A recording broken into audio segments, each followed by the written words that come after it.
How to refund money on PayPal. Please note that I'm using the PayPal website since I can't record on the app, but the steps are just the same. Let's begin. Open your PayPal app or website, then log into your account. If you're on the app, just tap the Me or Wallet icon and go to Activity. Just do the same steps on the website.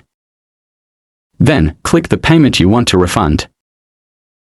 Just scroll down and tap Issue Refund on the app or refund this payment on the website. Then, enter the amount you want to refund in the Total Refund Amount box. If you want, you can put the invoice number and note to buyer, or just leave it blank since it's optional. Then, tap Issue Refund. On the website, make sure that you review the information before tapping it.